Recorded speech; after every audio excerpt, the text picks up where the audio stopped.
ইসলামের পথে যারা থাকবে, কোরআনের পথে যারা থাকবে, কোরআনের পথে যদি আপনি থাকেন, কোরআনের পথে যদি আমি থাকি, কোরআনের সঠিক কথা যদি আপনি বলেন, তাহলে এক শ্রেণীর মানুষ আপনাকে ভালোবাসবে না, ঠিক কিনা বলেন? আল্লাহ পাক বলেন, যারা ইসলামের পথে আসো, কোরআনের পথে আসো, তোমাদের উপরে নির্যাতন, নিপীড়ন, অত্যাচার আসবে, এটাই স্বাভাবিক। আল্লাহ রাব্বুল আলামিন সুন্দর করে জানিয়ে দিচ্ছেন, যারা পারেন পড়েন। ইয়া হাসরাতান আলাল ইবাদি মা ইয়াতিহিম মির রাসূলিন ইল্লা কানু বিহি ইস্তাহজিউন। বলেন আল্লাহু আকবার। আল্লাহ পাক বলেন, ওদের জন্য আমার দরদ, ওদের জন্য আমার কষ্ট হয়, ওদের জন্য আমার দয়া হয়, করুণা হয়। এমন কোন নবীকে আমি দুনিয়াতে পাঠাই নাই যে নবীর সঙ্গে তারা গাদ্দারি করে নাই। কার কথা? এমন কোন রাসূল আমি দুনিয়াতে পাঠাই নাই, এমন কোন দ্বীনের দায়ী যারা দুনিয়াতে গিয়ে কোরআনের কথা যখন বলতো, দ্বীনের কথা যখন বলতো, তাদের সাথে গাদ্দারি করেছে, তাদেরকে অপমানিত করেছে, তাদেরকে লাঞ্ছিত করেছে। এমন কি অনেক দায়ীদেরকে মাথার ভিতরে করাত দিয়ে দ্বিখণ্ডিত করেছে, অনেক নবীদেরকেও শেষ করে দিয়েছে। ওয়ায়াকতুলুনান নাবিয়্যিনা বিগাইরি হক, অনেক নবীদেরকে অন্যায়ভাবে হত্যা করেছে, অনেক ভাবে দ্বীনের দায়ীদেরকে শাস্তি দিয়েছে তারা। আল্লাহ পাক বলেন, এই কাজ করার পরে আমি আল্লাহ তাদেরকে ছেড়ে দেই নাই, আমি আল্লাহ তাআলা তাদের সমূলে ধ্বংস করে দিয়েছি। বলেন আল্লাহু আকবার। আরো জোরে বলেন আল্লাহু আকবার। আল্লাহ পাক বলেন, যারা কোরআনের পথে থাকবি, হকের পথে থাকবি, ঈমান গ্রহণ যারা করবি, তাদের উপরে নির্যাতন আসবে। কিন্তু আমার ভাইরা, যাদের ঈমান মজবুত, যাদের ঈমান তরতাজা, বন্দুকের সামনে গেলেও তারা দ্বিধা করবে না। কথা বলেন ঠিক কিনা? আমার ভাইরা, ঈমান কারে বলে? ঈমান গ্রহণ করার কারণে আল্লাহ পাক নিজেই বলছেন, ওরা এমন কোন নবীর সঙ্গে গাদ্দারি করে নাই, ওরা এমন কোন দ্বীনের দায়ীদের সঙ্গে গাদ্দারি করে নাই, এমন কোন দ্বীনের দায়ী আমি দুনিয়াতে পাঠাই নাই। ইসলাম বিদ্বেষীরা, ওই আবু জেহেলের প্রেতাত্মারা তাদের সঙ্গে গাদ্দারি করেছে, তাদের সঙ্গে হারামি করেছে, তাদেরকে জেলখানায় ঢুকাইছে, তাদেরকে ফাঁসির কাস্টে ঝুলাইছে। এটা কার কথা? জোরে বলেন, কার কথা? ভাইরা আমার, ইতিহাসের দিকে তাকান, সাহাবা ইকরামের জীবনের দিকে তাকান, কোরআনের সঙ্গে একটু মিল করায় নেন। আল্লাহর নবী দ্বীনে দাওয়াত যখন শুরু করলেন, কিছু সাহাবী দাওয়াত গ্রহণ করলেন, তার ভিতরে হযরত আম্মার ইবনে ইয়াসার রাদিয়াল্লাহু তাআলা আনহুর পরিবার ইসলাম গ্রহণ করলেন। মক্কা নগরীতে তাদের কোনো সাপোর্টার ছিল না, তাদের পক্ষে কোনো লোক ছিল না। হযরত আম্মার রাদিয়াল্লাহু তাআলা আনহুর পরিবার তিনজনকে ধরে নিয়ে আসা হলো আবু জেহেলের কাছে। আবু জেহেল বলল, আম্মার, তুমি নাকি ইসলাম ধর্ম গ্রহণ করেছো, মুহাম্মাদের দলে চলে গেছো। হযরত আম্মার রাদিয়াল্লাহু তাআলা আনহু বললেন, আমি আল্লাহর রাসূলের হাত ধরে কালেমা পড়ে মুসলমান হয়েছি। আম্মার বলল, যখন আম্মার রাদিয়াল্লাহু তাআলা আনহু যখন এই কথা বললেন, বলার সঙ্গে সঙ্গে আবু জেহেল বলল, আম্মার, তুমি কালেমা পড়ে মুসলমান হয়ে গেছো, তুমি কি জানো কালেমা গ্রহণ করার কি মজা? তুমি কি জানো? আম্মার বলে, হ্যাঁ আমি জানি। আমাকে তোমরা দুনিয়া থেকে বিদায় করে দিবা, মারবা, আমাকে গ্রেফতার করবা, আমাকে রিমান্ডে নিবা, আমাকে জেলের মধ্যে ঢুকাইবা, এমনকি আমাকে ফাঁসি দিয়ে মারবা, সব সহ্য করব, কিন্তু ঈমান বিক্রি করব না। কোরআন কি বলে? কোরআনের কি দাবি? কোরআন থেকে আমরা কথা বলবো এবং শুনবো, অসুবিধা আছে কি? আল্লাহ কবুল করুন, সকলে বলেন আমিন। জোরে বলেন আমিন। কোরআনে কারীম এমন একটি কিতাব, এটা আল্লাহ তাআলার পক্ষ থেকে একটা প্রেসক্রিপশন। আপনি যদি অসুস্থ হন, অসুস্থ হওয়ার পর আপনি ডাক্তারের কাছে যান, ডাক্তারের কাছে যাওয়ার পর ডাক্তার আপনাকে একটা ব্যবস্থাপনা আপনাকে লিখে দেয়। পরীক্ষা নিরীক্ষা করার পরে আপনার কি অসুবিধা হয়েছে সেগুলো সামনে রেখে আপনাকে একটা ব্যবস্থাপত্র দেওয়া হয়। এখন আপনি রোগী যদি ওই ব্যবস্থাপত্র ওই প্রেসক্রিপশনটা যদি আপনি নিয়ে এসে ওষুধ না কিনে প্রেসক্রিপশনের ভিতরে যা আছে যে ওষুধগুলো ডাক্তার লিখলো সেই ওষুধগুলো ক্রয় না করে 1000 টাকা দিয়ে আপনি প্রেসক্রিপশন করে নিয়ে এসেছেন, ডাক্তারের ভিজিট দিয়েছেন, সেই প্রেসক্রিপশন যদি সকাল সন্ধ্যা যদি আপনি গ্লাসের মধ্যে দিয়ে সুবাইয়া যদি সকাল বিকাল 1 গ্লাস করে পানি পান করেন, অসুখ ভালো হয়ে যাবে। ভালো হবে? ভালো হবে। ভালো হতে হলে এই প্রেসক্রিপশনের ভিতরে যে ওষুধগুলো লেখা হয়েছে সেই ওষুধগুলো ক্রয় করতে হবে, সেগুলো বাসায় নিয়ে এসে সেবন করতে হবে, তাহলে রোগ কি হবে? ভালো হয়ে যাবে। তেমনি ভাবে আল্লাহ তাআলা আমাদের উপরে একটি কিতাব নাযিল করেছেন, প্রেসক্রিপশন দিয়েছেন। পৃথিবীতে আমাদের পারিবারিক যত সমস্যা রয়েছে, যত ব্যাধি রয়েছে, সামাজিক যত ব্যাধি রয়েছে, রাষ্ট্রীয় যত ব্যাধি সমস্যা রয়েছে, সমস্ত ব্যাধিকে দূর করে দেওয়ার জন্য আল্লাহ তাআলা কোরআনে কারীম নাযিল করেছেন। সুবহানাল্লাহ। এখন আমি যদি কোরআনের ভিতরে যে আইন কানুনগুলো আছে, যে ওষুধগুলো রয়েছে, এগুলো বাস্তবায়ন না করে যদি আমি সকাল সন্ধ্যা কোরআন তেলাওয়াত করি আর চুমা খাই, কোরআন তো তেলাওয়াত করতেই হবে, কিন্তু আমি যদি সকাল সন্ধ্যায় খালি চুমা খাই আর মাথার উপরে নেই, বলেন এই সামাজিক ব্যাধিগুলো যাবে? জোরে বলেন যাবে? যাবে না। আল্লাহ তাআলা সমস্ত নবীদেরকে কিতাব দান করেছেন সামাজিক ব্যাধিগুলো দূর করে দেওয়ার জন্য, মানুষকে আল্লাহমুখী করার জন্য সমস্ত নবীদেরকে আল্লাহ তাআলা পৃথিবীতে প্রেরণ করেছিলেন। সুবহানাল্লাহ। আল্লাহ রাব্বুল আলামিন সুন্দর করে জানিয়ে দিচ্ছেন, ওয়ালাকাদ বা'আসনা ফি কুল্লি উম্মাতির রাসূলান আন ইবুদুল্লাহা ওয়াজতানিবুত তাগুত। বলেন আল্লাহু আকবার। আল্লাহ রাব্বুল আলামিন বলেন, পৃথিবীতে এমন কোন জাতি আমি আল্লাহ তাআলা দুনিয়াতে পাঠাই নাই যে জাতির কাছে আমার নবীরা যায় নাই, রাসূলরা যায় নাই। আমার নবীরা গিয়া তাদের কাছে দাওয়াত দিত, আনি ইবুদুল্লাহ ওয়াজতানিবুত তাগুত, তোমরা একমাত্র আল্লাহর ইবাদত করো, আল্লাহর দাসত্ব করো, আল্লাহর হুকুম মানো, আল্লাহর আইন মানো, আল্লাহর কথা মোতাবেক তোমাদের চলতে হবে। এই দাওয়াত নিয়ে যখন নবীরা জাতির কাছে আসতো, আসার সঙ্গে সঙ্গে জাতিরা সাদরে গ্রহণ করত না। জাতির লোকেরা ওই নবীদের সঙ্গে রাসূলদের সঙ্গে গাদ্দারি করত, তাদের সঙ্গে তর্ক করত, বিতর্ক করত। আল্লাহ তাআলা বলেন, অনেক মানুষকে ঈমান আনার কারণে আগুনে পুড়ে মারা হতো।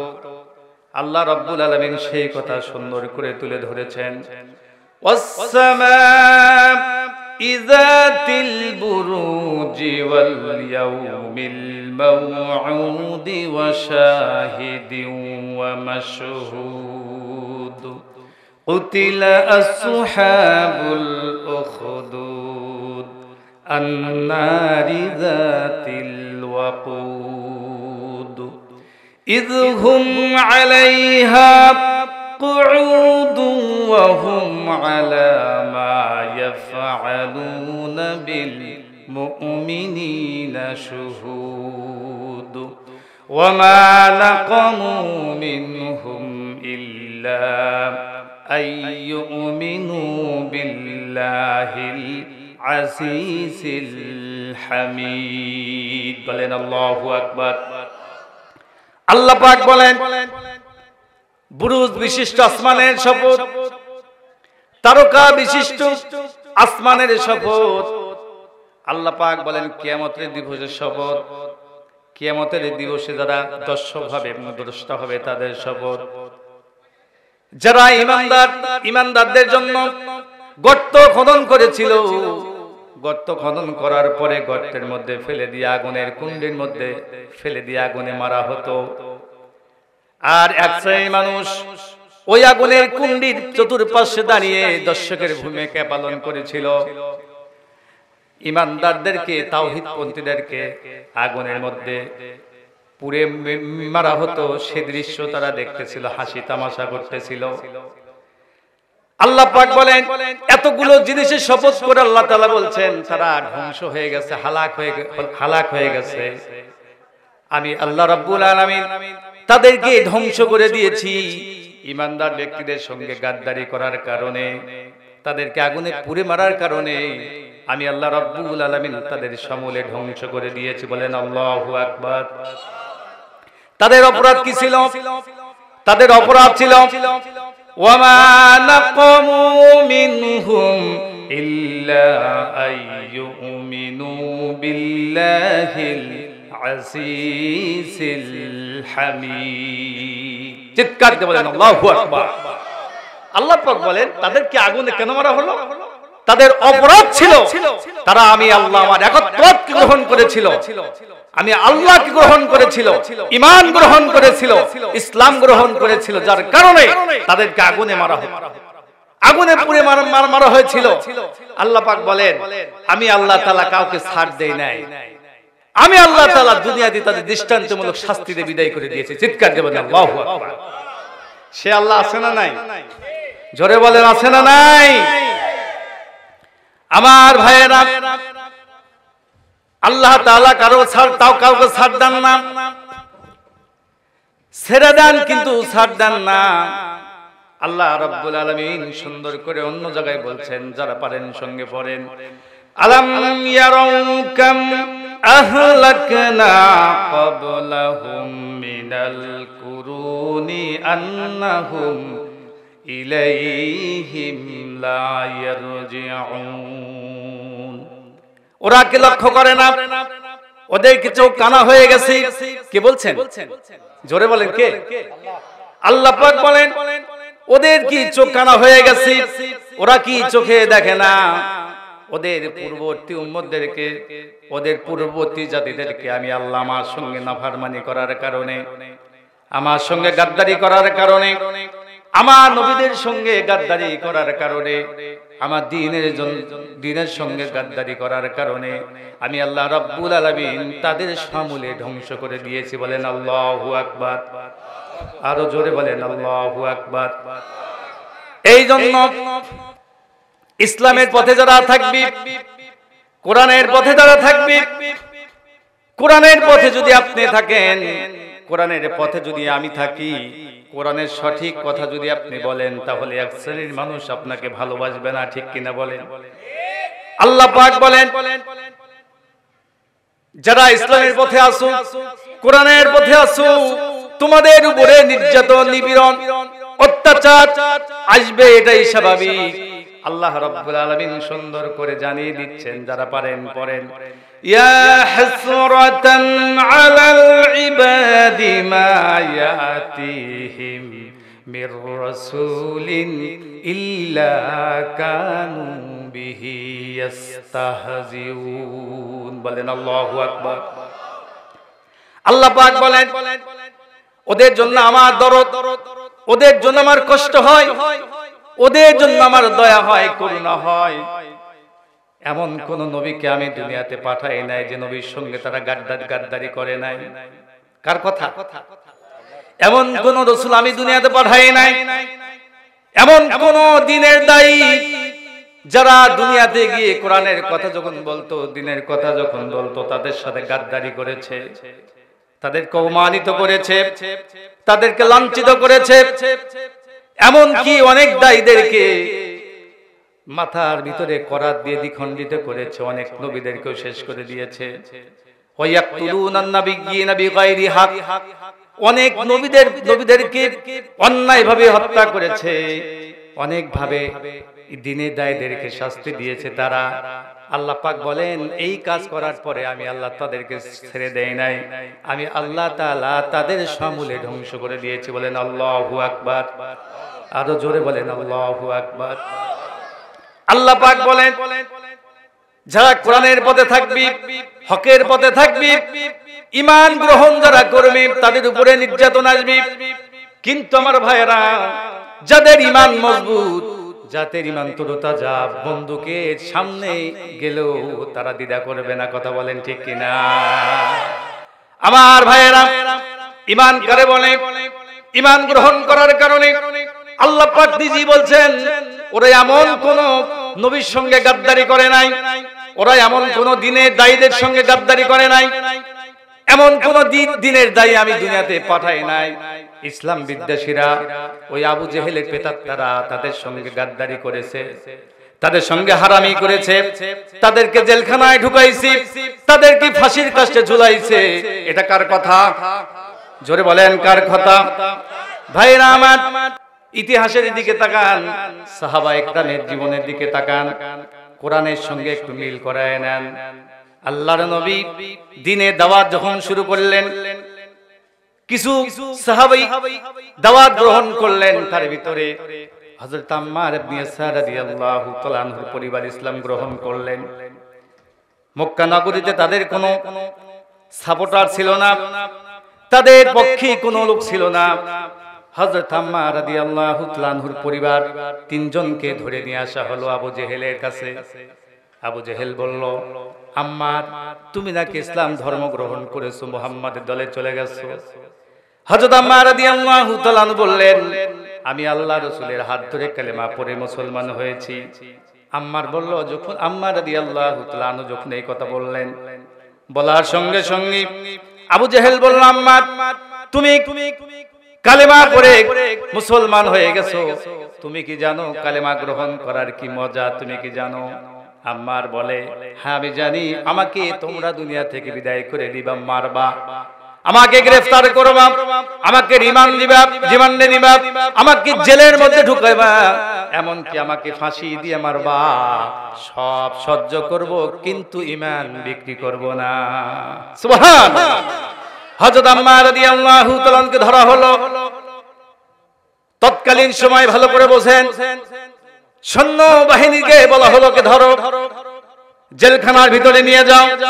জেলখানার ভিতরে নেওয়ার পরে আম্মার রাদিয়াল্লাহু তাআলা কে মারা শুরু করলো।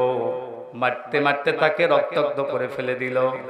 রক্তাক্ত করে ফেলার পরে হযরত আম্মার রাদিয়াল্লাহু তাআলা একবার হুঁশ, আবার বেহুশ, একবার হুঁশ, আবার বেহুশ, এইরকম করতে করতে এমন সেন্সলেস হয়ে গেল, আম্মার রাদিয়াল্লাহু তাআলা আর জ্ঞান ফিরল না।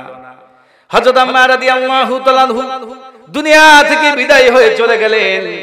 তার পিতা ইয়াসারকে ধরা হলো। ইয়াসারকে বলা হলো, ইয়াসার, তোমার সন্তান এই কোরআন ধরার কারণে, ঈমান গ্রহণ করার কারণে তোমার সন্তানকে আমরা দুনিয়া থেকে বিদায় করে দিলাম তোমার সামনে। তুমি যদি ইসলাম না ছাড়ো, ঈমান না ছাড়ো, তাহলে আজকে তোমার সন্তানের সামনেও তোমাকে দুনিয়া থেকে বিদায় করে দেওয়া হবে। হযরত আম্মার রাদিয়াল্লাহু তাআলা বললেন, এই কোরআন গ্রহণ করার কারণে, ইসলাম গ্রহণ করার কারণে যদি আমার জীবন চলে যায়, দিব, তবু ঈমান দিব না। বলেন সুবহানাল্লাহ। হযরত ইয়াসার রাদিয়াল্লাহু তাআলা কে ধরা হলো। ইয়াসারকে বলা হলো, ইয়াসার, এখনো সময় আছে, তোমার জান আমাদের হাতে। ইয়াসার বলল, না না, আমার জান তোমার হাতে না, আমার জান একমাত্র আরশের মালিক আল্লাহ রাব্বুল আলামিনের হাতে। হযরত ইয়াসার রাদিয়াল্লাহু তাআলা কে ধরে বলা হলো, শোনো, তোমার সন্তানকে এক কায়দায় দুনিয়া থেকে বিদায় করে দিয়েছি, আর তোমাকে অন্য কায়দায় দুনিয়া থেকে বিদায় করে দিব। আম্মার ইয়াসার রাদিয়াল্লাহু তাআলা বললেন, আমাকে কিভাবে তোমরা মারবে? আবু জেহেল বলল, তোমার ডান পায়ের সঙ্গে একটি ঘোড়া বাঁধা হবে, বাম পায়ের সঙ্গে আরেকটি ঘোড়া বাঁধা হবে, বিপরীত মুখে তেজি ঘোড়া, বিপরীত মুখে আমরা চালিয়ে দিব, তোমার শরীরটা চিরে দ্বিখণ্ডিত করে দুনিয়া থেকে বিদায় করে দিব। হযরত ইয়াসার রাদিয়াল্লাহু তাআলা আকাশের দিকে তাকাইয়া আল্লাহকে ডাক দিয়ে বলল, রব্বুল আলামিন, আজকে আমার মদিনাত মক্কা নগরীতে কেউ নাই, আমার পাশে আজকে কেউ নাই, আমার বংশের লোকেরাও নাই, আমার আত্মীয় স্বজন কেউ নাই, আল্লাহ তুমি ছাড়া আমার কেউ নাই। আল্লাহ মেহেরবানি করে কিছুক্ষণ পরে আমি শাহাদাতের পেয়ালা পান করব। আল্লাহ মেহেরবানি করে আল্লাহ শাহাদাতের মৃত্যু আমার নসিব করে দাও। জোরে বলেন সুবহানাল্লাহ। ভাইরা আমার, সাহাবায়ে কেরাম ঈমান দেখেন। আর আমাদের ঈমান কি? আমরা অনেকেই বলি ওরা যা করে করুক, আমি নাই, ঠিক কিনা? এটা কোনো মুসলমান করতে পারে না, কোন ঈমানদার এটা করতে পারে না। এই স্বভাব কোনো মুসলমানের না, এই স্বভাব হলো মুসলমান নামধারী মুনাফিকদের। ভাইরা আমার, হযরত ইয়াসা রাদিয়াল্লাহু তাআলা কি শোয়া দিয়া ডান পায়ের সঙ্গে একটি ঘোড়া বাঁধা হলো, বাম পায়ের সঙ্গে আরেকটি ঘোড়া বাঁধা হলো। ঘোড়া বাঁধার পরে বলল, দেখো হুকুম দেওয়ার সঙ্গে সঙ্গে তোমার জান চলে যাবে, তুমি কিন্তু চিরদ্বিখণ্ডিত হয়ে দুনিয়া থেকে বিদায় হয়ে চলে যাবে। এবার কি করবে বলো? ইয়াসা রাদিয়াল্লাহু তাআলা বললেন, ওরে বেঈমান কাফের, ঈমানদার ব্যক্তিরা ঈমান বিক্রি করে না, ঈমানকে নষ্ট করতে পারবি না। আমার শত কষ্টে হলো আমি ঈমান নিয়ে জান্নাতে যেতে চাই। সুবহানাল্লাহ। হযরত ইয়াসা রাদিয়াল্লাহু তাআলা ডান পায়ের সঙ্গে একটি ঘোড়া বাঁধা, বাম পায়ের সঙ্গে আরেকটি ঘোড়া বাঁধা। এবার আবু জেহেল হুকুম দেওয়ার সঙ্গে সঙ্গে ডান দিকের ঘোড়া ডানে চলে গেল, বাম দিকের ঘোড়া বাম দিকে চলে গেল। বিপরীতমুখী যখন ঘোড়া চলে গেল, হযরত ইয়াসা রাদিয়াল্লাহু তাআলা থেকে বিদায় করে দিলা। শাহাদাতের পেয়ালা পান করে যে জান্নাত আল্লাহ পাক আমাকে দান করবেন, সেই জান্নাত আমি আমার নিজের চোখে দেখেছি। এই জন্য আল্লাহ পাক বলেন, যারা ঈমানের উপর ইস্তেকামাত থাকবে, অবিচল থাকবে, অটল থাকবে, আল্লাহ পাক বলেন, ইন্নাল্লাযীনা ক্বালু রাব্বুনাল্লাহু সুম্মা ইসতাকামু তাতানাজ্জালু আলাইহিমুল মালাইকা আল্লা তাখাফু ওয়া লা তাহজানু ওয়া আবশিরু বিল জান্নাতিল্লাতী কুনতুম তুআদুন। বলেন আল্লাহু আকবার। আল্লাহ পাক বলেন, ইন্নাল্লাযীনা, নিশ্চয় যারা, ক্বালু রাব্বুনাল্লাহ, যারা বলবে আমাদের রব আল্লাহ, সুম্মা ইসতাকামু, অতঃপর এর উপরে অবিচল থাকবে, অটল থাকবে। অর্থাৎ যারা ঈমানের উপর ইস্তেকামাত থাকবে, ইসলামের উপরে, কোরআনের উপরে যারা ইস্তেকামাত থাকবে, অনড় হয়ে যারা দাঁড়িয়ে থাকবে, আল্লাহ তাআলা বলেন তাদের কোনো ভয় নাই, তাদের কোনো চিন্তা নাই। মরার সময় আল্লাহর জান্নাত দেখে দেখে সে তার মৃত্যুবরণ হবে। জোরে বলেন সুবহানাল্লাহ। আমার ভাইরা, হযরত ইয়াসা রাদিয়াল্লাহু তাআলা কে শহীদ করে দেওয়া হলো, তার সন্তানকে শহীদ করে দেওয়া হলো। তারা কি কোনো অন্যায় করেছিলেন? জোরে বলেন। আবু জেহেলের মেয়েকে বের করে নিয়ে আসছিল, আর গদিতে আগুন ধরে দিয়েছিল, কিন্তু কেন? অপরাধ ছিল, তার ঈমান গ্রহণ করেছিল। কি অপরাধ ছিল? ঈমান গ্রহণ করেছিল। আমার ভাইয়েরা, ঈমান গ্রহণ করার কারণে তাদের উপরে নির্যাতন, নিপীড়ন, অত্যাচার এসেছিল। কোরআনের হক কথা বলার কারণে তাদের উপরে নির্যাতন, নিপীড়ন এসেছিল। আজকেও যারা কোরআনের হক কথা বলে, তাদের কিছু উত্তরসূরি কোরআন ওয়ালাদের বিরোধিতা করে, কথা বলেন ঠিক কিনা? এই বিরোধিতা কোনো লাভ হবে না। আল্লাহ তাআলা কি সুন্দর বলছেন, তোমরা কয়দিন বিরোধিতা করবা?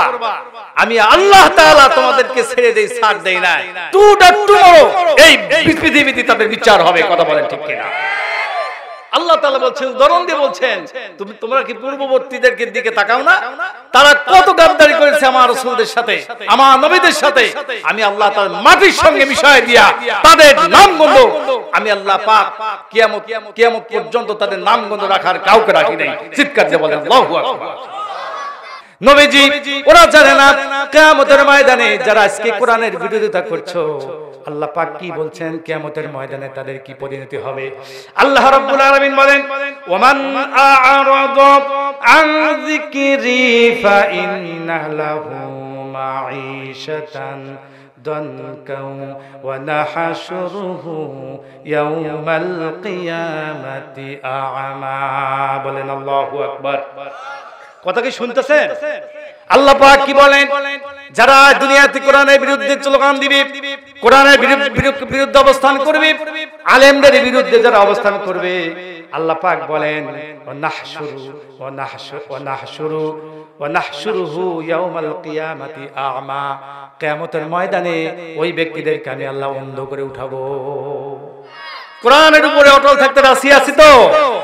আল্লাহ পাক বলেন যারা কোরআনের উপরে, ইসলামের উপরে, ঈমানের উপরে, নামাজের উপরে যারা অটল থাকবে, আল্লাহ তাআলা বলেন আর এই লোকগুলো সীসা প্রাচীরের মতো যদি দাঁড়িয়ে থাকে, আল্লাহ তাআলা তাদেরকে ভালোবাসেন।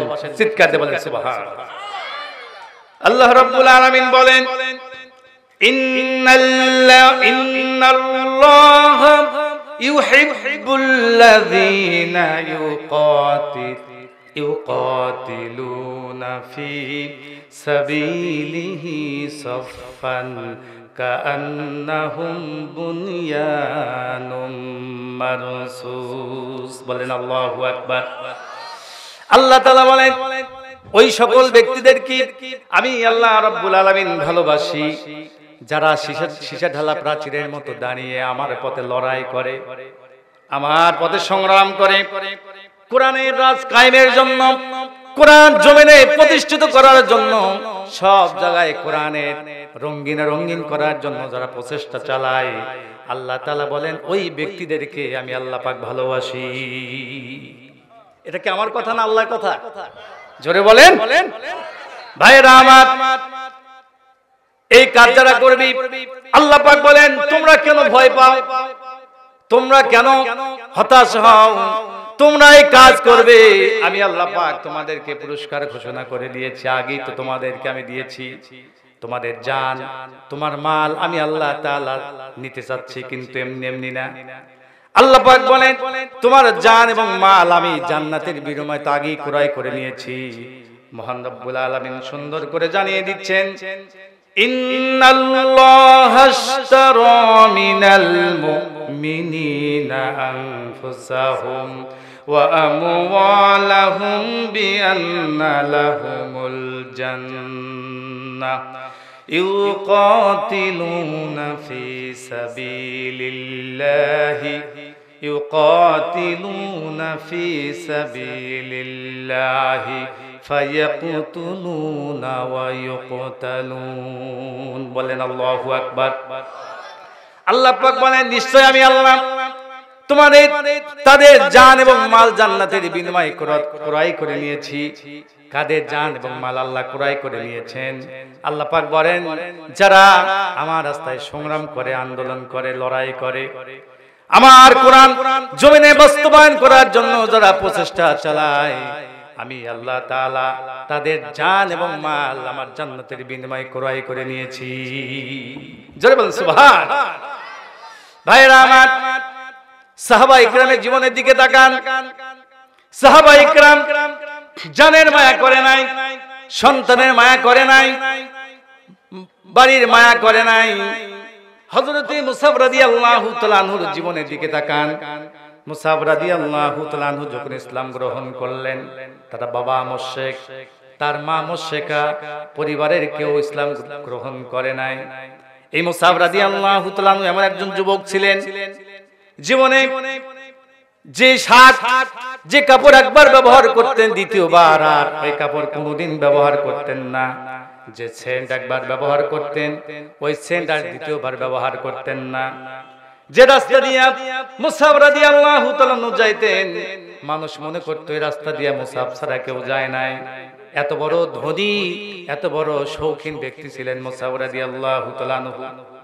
ইসলাম গ্রহণ করার কারণে, কোরআন গ্রহণ করার কারণে তার মা যখন শুনতে পেল মুসাব রাদিয়াল্লাহু তাআলা ইসলাম গ্রহণ করেছেন, তার মা তাকে বলল, মুসাব শুনতে পেলাম তুমি নাকি ইসলাম গ্রহণ করেছো। মুসাব রাদিয়াল্লাহু তাআলা বললেন, জি মা, আল্লাহ নবীর হাত ধরে আমি কালেমা পড়ে মুসলমান হয়েছি। মুসাবের মা বলল, তুমি কালেমা পড়ে মুসলমান হয়েছো, এর পরিণতি কি তুমি জানো? মুসাব বললেন, আম্মা জান, বুঝতে পেরেছি আগে যারা ইসলাম গ্রহণ করেছে তাদের যেভাবে দুনিয়া থেকে বিদায় করে দেওয়া হয়েছে আমাকে ওইভাবে যেতে হবে। আমি জেনে বুঝি আমি ইসলাম গ্রহণ করেছি। মুসাবের মা বলল, না, তোমাকে আমরা কেউ দুনিয়া থেকে বিদায় করে দিব না, কিন্তু শুনে রাখো আমি জন্মদানকারিনী মা, তোমাকে জন্ম দিয়েছি, তোমাকে আদর দিয়েছি, তোমাকে সোহাগ দিয়েছি, অনেক দিন তোমাকে আমি আমার দুধ পান করাইছি। মুসাব, শুনে রাখো, আমাকে চাও না মুহাম্মদকে চাও, আমাকে চাও না কোরআনকে চাও। মুসাব রাদিয়াল্লাহু তাআলা আনহু মাথা নিচের দিকে দিয়ে কোনো কথা বলছেন না, কোনো আওয়াজ করছেন না। ভাইরা আমার, চিন্তা করেন, হযরত মুসাব রাদিয়াল্লাহু তাআলা চিন্তা করছেন, একদিকে আমার মা, আর একদিকে আল্লাহ রাসূল, আর একদিকে কোরআন। মুসাবের মা বলল, মুসাব শোনো, তুমি যদি ইসলাম গ্রহণ করো তাহলে আমি মা, আমি জন্মদানকারী মা, আমাকে আর তুমি ডাকতে পারবে না। নাউজুবিল্লাহ বলে। দেখেন কি পরীক্ষা, সাহাবায়ে কেরাম কি পরীক্ষার সম্মুখীন হয়েছে। মুসাব রাদিয়াল্লাহু তাআলা আনহুর মা মুসাবকে বলল, মুসাব, তুমি যদি ইসলাম গ্রহণ করো, ইসলামের পক্ষে যদি তুমি অবস্থান করো, আমি মা, আমাকে তুমি ডাকতে পারবে না। মুসাব রাদিয়াল্লাহু তাআলা আনহু চোখের পানি ফেলে ফেলে কাঁদতেছেন আর বলতেছেন, আম্মা জান, যেখানে যাই না কেন, যেখানে আমি যেখান থেকে আসি না কেন, তুমি জন্মদানকারী মা, তোমার মুখের দিকে যখন তাকাই আমার সব ক্লান্তি দূর হয়ে যায়। মা, ইসলাম গ্রহণ করার কারণে তুমি আমাকে ডাকতে দিবে না, এটা কেমন কথা হলো মা? বলে, না, আমাকে ডাকতে পারবে না। মুসাব রাদিয়াল্লাহু তাআলা চিন্তা করলেন, আমার মায়ের জন্য আমি ইসলাম ছেড়ে দিব, আহারে সারা জীবন তো জাহান্নামের আগুন আমাকে পুড়তে হবে।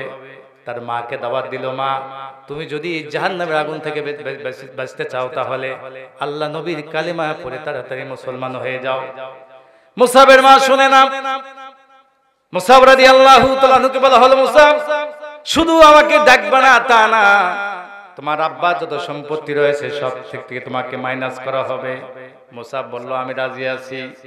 মুসাব রাদিয়াল্লাহু তাআলা আনহু আল্লাহ নবীর দরবারে চলে গেলেন, চোখের পানি ফেলে ফেলে বললেন, ইয়া রাসূলুল্লাহ, হাবিবাল্লাহ, হুজুর, আমার মা আমাকে ডাকতে মানা করেছে, সম্পদ থেকে আমাকে মাইনাস করেছে, কিছুই আমাকে দিবে না। পরনের কাপড় নিয়ে আমি আপনার দরবারে এসেছি। নবীজি, আপনার দুনিয়ার সব কিছু ছাড়তে পারলেও আপনাকে আমি ছাড়বো না। নবীজি বললেন, মুসাব, তুমি মদিনাতে চলে যাও। মুসাব রাদিয়াল্লাহু তাআলা আনহু সর্বপ্রথম এমন একজন সাহাবী ছিলেন, মদিনাতে সর্বপ্রথম তিনি হিজরতকারী ছিলেন। মদিনার মসজিদে তিনি সর্বপ্রথম মদিনার মসজিদে আযান দিয়েছিলেন, মদিনার মসজিদে নামাজ পড়িয়েছিলেন। এই মুসাব রাদিয়াল্লাহু তাআলা আনহু মদিনাতে চলে গেলেন। মদিনাতে যাওয়ার পর আল্লাহ রাসূল কয়েকদিন পর মদিনাতে চলে গেলেন। মুসাব রাদিয়াল্লাহু তাআলা আনহুর সঙ্গে নবীজি দিন কাটাচ্ছেন, সময় কাটাচ্ছেন। মদিনাতে যাওয়ার পর আল্লাহ নবী উহুদের ময়দানে যখন ডাক দিলেন, মুসাবের হাতে আল্লাহ নবী তলোয়ার তুলে দিয়ে বললেন, মুসাব, যাও উহুদের ময়দানে যাও, যুদ্ধ করো, কাফের মুশরিকদেরকে লড়াই করে জাহান্নামে পাঠায় দে, আল্লাহর দ্বীন জমিনে বাস্তবায়ন করো। মুসাব রাদিয়াল্লাহু তাআলা আনহুকে তলোয়ার দিয়া জিহাদের ময়দানে পাঠিয়ে দেওয়া হলো। হযরত মুসাব রাদিয়াল্লাহু তাআলা আনহু যুদ্ধ করছেন। জিহাদের ময়দানে যুদ্ধ করতে করতে মুসাব রাদিয়াল্লাহু তাআলা আনহু ডান হাতে একজন কোপ দিল, ডান হাতটা পড়ে গেল। বাম হাতে কোপ দিল, বাম হাতটা পড়ে গেল। দুইটা কাটা হাত নিয়ে কালেমার ঝান্ডা উঁচু করে ধরে পাশের একজন সাহাবীকে রাখতে বলতেছেন, ভাই, আমার মন বলছে হয়তো বা কিছুক্ষণ পরে দুনিয়া থেকে বিদায় হয়ে চলে যাব। আল্লাহ রাসূলকে বলে দিও মৃত্যুর আগ পর্যন্ত কালেমার পতাকা মাটিতে পড়তে দেয় নাই। হযরত মুসাব রাদিয়াল্লাহু তাআলা আনহু দুনিয়া থেকে বিদায় হয়ে চলে গেলেন। চিন্তা করেন আমার ভাইয়েরা, কত ত্যাগ, কত কুরবানি স্বীকার করেছেন সাহাবায়ে কেরাম। জিহাদের ময়দান যখন উহুদের ময়দানে যুদ্ধ যখন শেষ হয়ে গেল, নবীজি সাহাবায়ে কেরামের লাশ নবীজির সামনে নিয়ে আসা হলো। আল্লাহ নবী মুসাবের সামনে গিয়ে দেখতেছেন মুসাব দুনিয়াতে নাই, দুনিয়া থেকে বিদায় হয়ে চলে গেছেন। লাশটা নবীজির সামনে নিয়ে আসা হলো। আল্লাহ নবী বললেন, আমার মুসাবকে আমার সামনে নিয়ে আসা হলো। নবীজি মুসাব রাদিয়াল্লাহু তাআলা আনহুর মাথা থেকে পা পর্যন্ত মেসেজ করলেন, চোখের পানি ফেলে কাঁদলেন আর বললেন, আরে মুসাব, তুমি ইসলামের জন্য, কোরআনের জন্য, আমার জন্য মা ছেড়েছো, বাড়ি ছেড়েছো, ঘর ছেড়েছো, সবকিছু ছেড়ে মদিনাতে চলে এসেছো। মদিনাতে আসার পরে কোরআন জমিনে বাস্তবায়ন করার জন্য, আল্লাহর কোরআনের পতাকা উড্ডীন করার জন্য উহুদের ময়দানে এসে তুমি শহীদ হয়ে চলে গেলে। সাহাবায়ে কেরামদেরকে বললেন, সাহাবীরা রে, আমার মুসাবের দাফন কাফন সম্পন্ন করো। দাফন কাফন করতে গেল সাহাবায়ে কেরাম মুসাব রাদিয়াল্লাহু তাআলা আনহু দাফন কাফন পরিয়ে দিচ্ছে। মুসাব রাদিয়াল্লাহু তাআলা আনহুর গায়ে যে কাপড় ছিল, মুসাবের মাথা ঢাকলে পা ঢাকা যায় না, পা ঢাকলে মাথা ঢাকা যায় না। চিন্তা করেন আমার ভাইয়েরা, যে মুসাব জীবনের যে কাপড় একবার পরিধান করত, দ্বিতীয় দিন আর ওই কাপড় পরিধান করত না। এত দামি দামি সেন্ট, এত দামি দামি পোশাক পরিধান করত, কিন্তু ইসলামের জন্য, কোরআনের জন্য মৃত্যুর পরে তার দাফন কাফনের কাপড় নাই। কথা বলেন ঠিক কিনা? মুসাব রাদিয়াল্লাহু তাআলা আনহু মাথা ঢাকলে পা ঢাকে না, পা ঢাকলে মাথা ঢাকে না। আল্লাহ নবীকে বলা হলো, ইয়া রাসূলুল্লাহি, ইয়া হাবিবাল্লাহ, হুজুর মুসাবের পা ঢাকলে মাথা ঢাকে না, মাথা ঢাকলে পা ঢাকে না, নবীজি আমরা কি করব? নবীজি বললেন, মুসাবের পা মাথা ঢেকে দাও, আর ওই ঘাসগুলো নিয়ে আসো, ওই ঘাসগুলো দিয়া মুসাবের পা ঢেকে আমার মুসাবকে তোমরা দাফন কাফন সম্পন্ন করে দাও। বলেন সুবহানাল্লাহ, জোরে বলেন সুবহান। আমার ভাইয়েরা, এই জন্য আল্লাহ রাব্বুল আলামিন সুন্দর করে জানিয়ে দিচ্ছেন, ও দুনিয়ার মানুষ, তোমরা যদি জান্নাত পেতে চাও, জান্নাতে যদি তোমরা যেতে চাও, কয়েকটি কাজ তোমাদের করতে হবে। আল্লাহ পাক সুন্দর করে জানিয়ে দিচ্ছেন, যারা পারেন সঙ্গে পড়েন। ইয়া আইয়ুহাল্লাযীনা আমানু হাল আদুল্লুকুম আলা তিজারাতিন তুনজিকুম মিন আযাবিন আলীম তুমিনুনা বিল্লাহি ওয়া রাসূলিহি ওয়া তুজাহিদুনা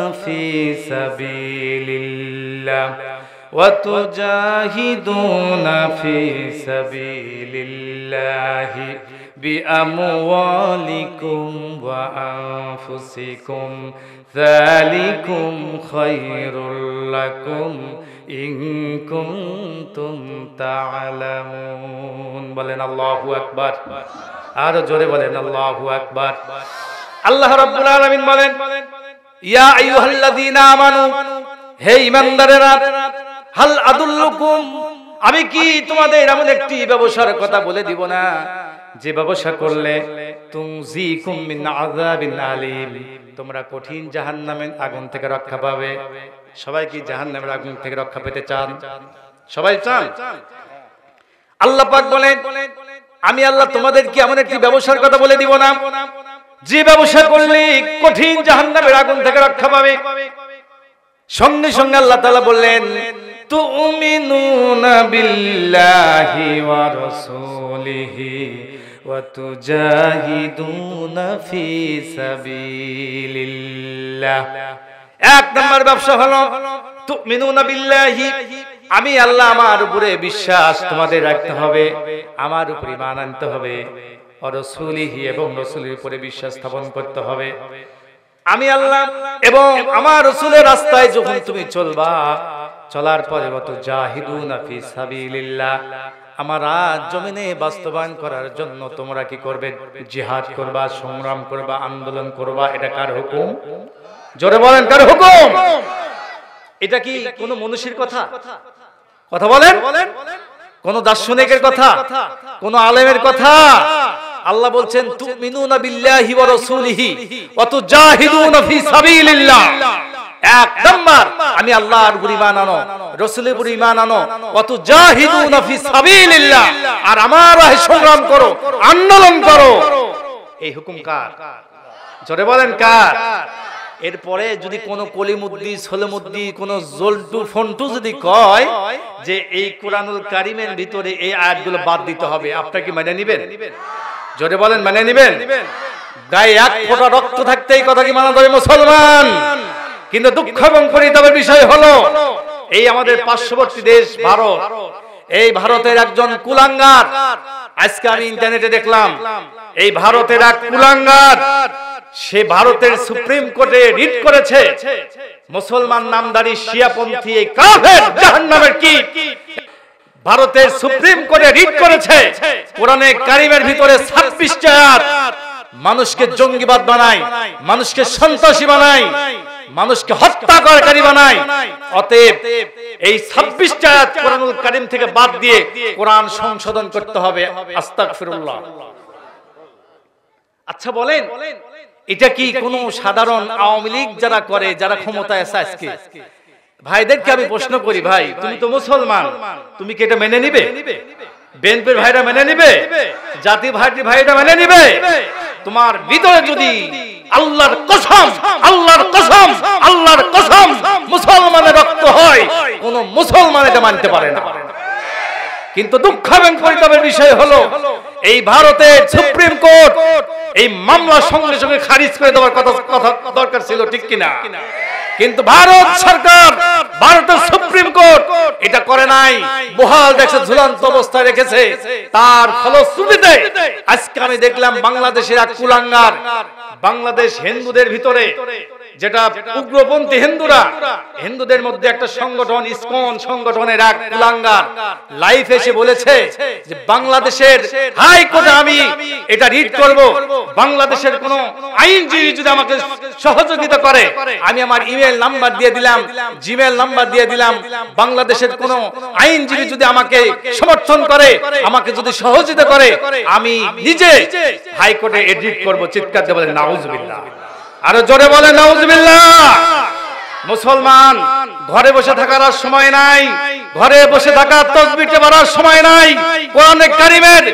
কোরআনে কারীমের আয়াত তুদের কথা কোন মানুষের, কোন বেয়াদবের কোরআনে কারীমের একটা জবর জের পেশের পরিবর্তন করার কোন এখতিয়ার নাই। কথা বলেন ঠিক কিনা? আমার ভাইরা চিন্তা করেন আজকে কোথায় হাত দিছে এরা, এটা সাহস কোথায় পায়?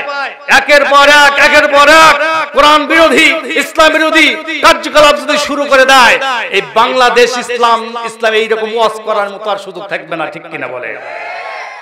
যেমন গতকাল আমি জুমায় বলেছি, ইতিহাস থেকে আপনাদেরকে শোনাইছিলাম যে স্পেনের মুসলমানেরা, যে স্পেন 800 বছর মুসলমানরা শাসন করেছিল, যে স্পেনে ইউনিভার্সিটি ছিল, ইসলামী বিশ্ববিদ্যালয় ছিল, হাজার হাজার মসজিদ ছিল, হাজার হাজার মিনার ছিল, সেই স্পেন মুসলমানদের হাত থেকে চলে যাওয়ার পরে আজকে যে স্পেনে তাফসিরে কুরতুবী, তাফসিরের জগতে নির্ভরযোগ্য তাফসিরে কুরতুবী, ইমাম কুরতুবী যেই জমিনে বসে বসে তাফসির লিখেছেন, সেই জমিনে আজকে আল্লাহর নাম নেওয়ার মতো একটা লোক পাওয়া যায় না।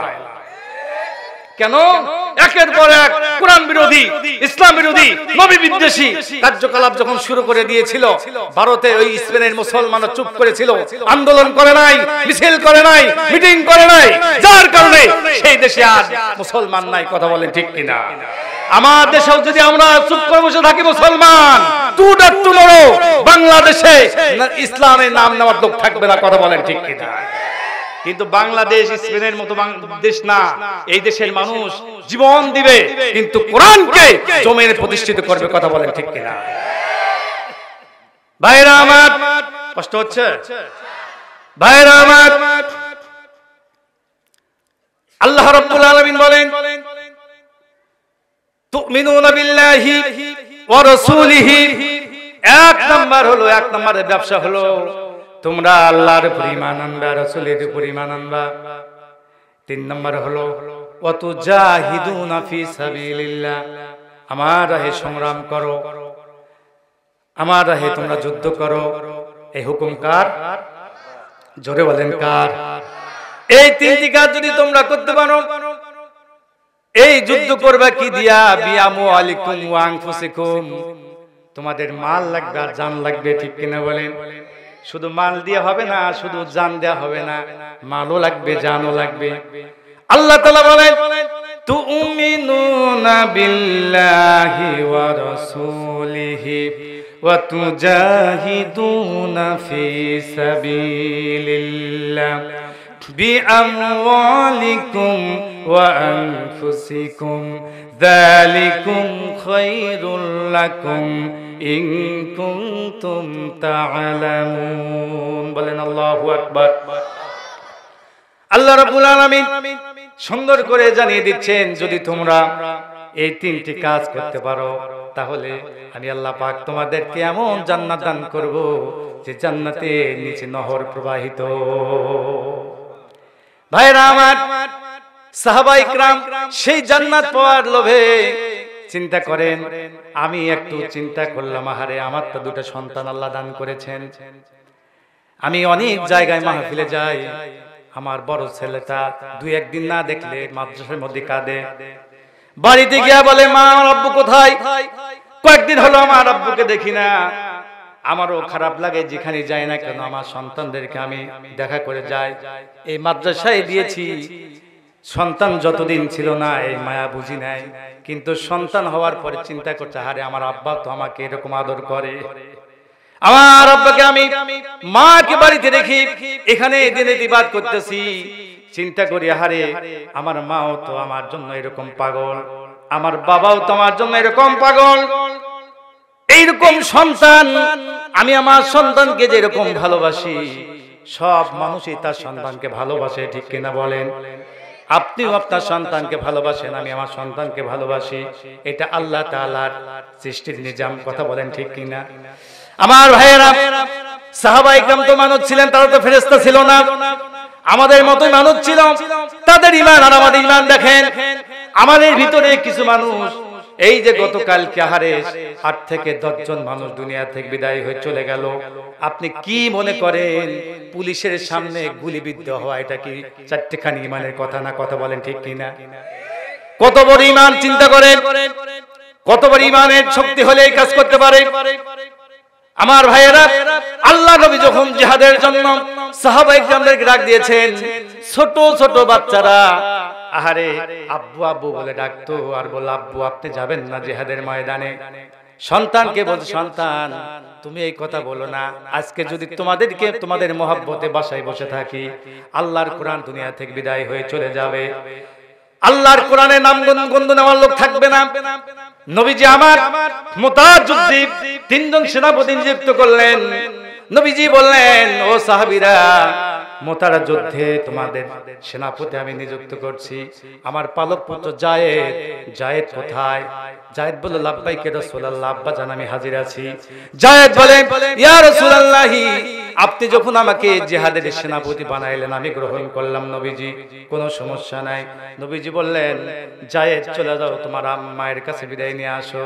জায়েদ বলে, ইয়া রাসূলুল্লাহি, ইয়া হাবিবাল্লাহ, হুজুর আমার যাওয়ার কোনো প্রয়োজন নাই, আমি আপনাকে আব্বা বলি আর আম্মা জানাই সে ঘরে বসে শুনেছেন, আমার তো আর যাওয়ার কোনো দরকার নাই।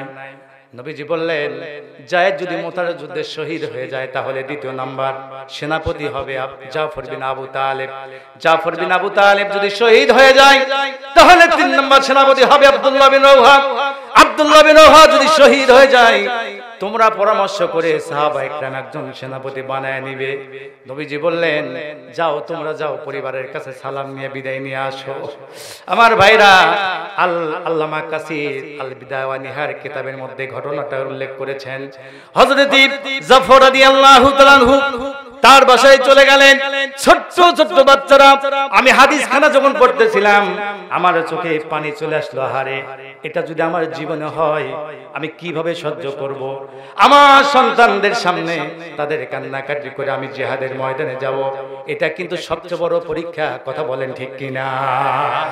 আমার ভাইয়েরা, হযরত জাফর রাদিয়াল্লাহু তাআলা আনহু, আল্লামা কাসির হাদিস নকল করেন, জাফর রাদিয়াল্লাহু তাআলা আনহু তিনি বাসায় চলে গেলেন।